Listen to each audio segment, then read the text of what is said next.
Buenas tardes, mi nombre es José Guadalupe Díaz Delgadillo de la carrera de Ingeniería Mecatrónica para la materia de microcontroladores. En este caso voy a presentar la práctica número 3 de la segunda unidad, que es la segunda parte de prácticas. Para esta práctica es desarrollar o más bien hacer un circuito de potencia, el cual controlemos el arranque y el paro de un motor con un solo botón. Y es desarrollar el código. Para esto, realmente en el código, más adelante mostraré el circuito, se tiene que declarar una entrada digital, una salida digital, perdón, para mandar la señal al MOSFET, que sería el transistor.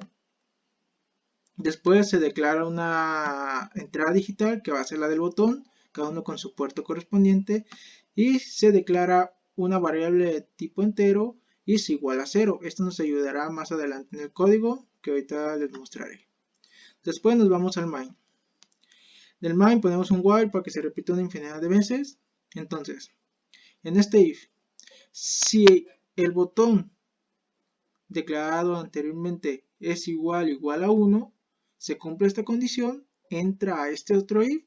Entonces, si la variable giro es igual a 0, que es este, se cumple, como la inicial es un 0, también se cumple este, entonces nos enciende el motor, la variable la invierte, de ser 0 la invierte a 1 y se espera 500 segundos. Entonces el motor está girando, porque mandó un 1 al transistor, pero cambió esta variable. Entonces, si vuelvo a presionar el botón, se vuelve a cumplir esta condición. Viene aquí, pero aquí ya no se cumple la condición de este if, porque anteriormente nos cambió, aquí en esta parte nos cambió de 0 a 1, entonces ya no es 0, entonces ya es 1. Entonces este if no se cumple, entonces si no se cumple, si esta condición no se cumple, entonces se va al else, que es señal del motor, nos apaga el motor, este lo cambia a 0 y se espera 500 milisegundos. Entonces aquí ya no lo volvió a cambiar a 0, aquí ya nos apagó el motor. Entonces volvemos a presionar el botón, es 1, aquí como ya lo hizo 0, se cumple y lo vuelve a encender, y así es como se puede realizar el apagado encendido con un solo botón, con esta variable que nos ayuda a que aquí se cumple, la invierte, entonces cuando lo volvamos a presionar, como está invertida, aquí ya no se cumple, entonces se va para acá y entonces apaga el motor.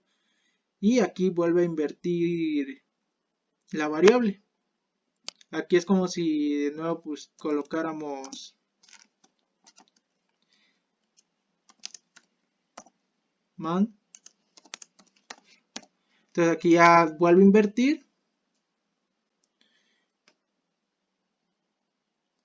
Para que cuando lo volvamos a presionar así se cumpla y ahora sí nos enciende el motor.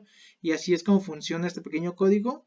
Ahorita les mostraré en físico el funcionamiento del circuito de potencia con el motor y ver la funcionalidad de este código.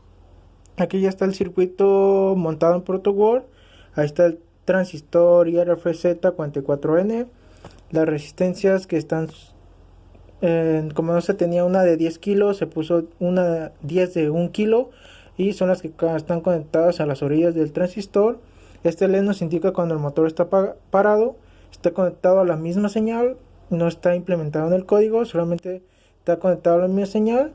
Solo que está inverso. Aquí enciende el LED y acá se apaga el motor.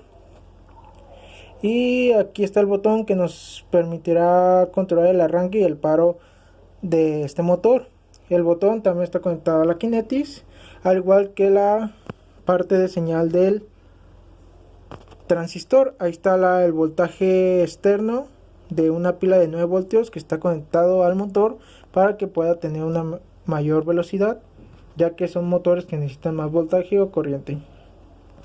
Entonces, como ya habíamos mostrado en el código, este botón debe controlar el arranque y el paro de un motor. Entonces, si lo presiono, se debe de apagar el LED y debe de encender el motor. Entonces ahí vemos que se apaga el LED y enciende el motor.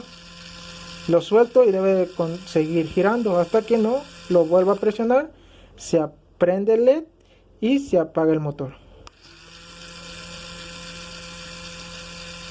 Ahí vemos que funciona el código perfectamente ya que con un botón controlamos el arranque y el paro de un motor. Muchas gracias.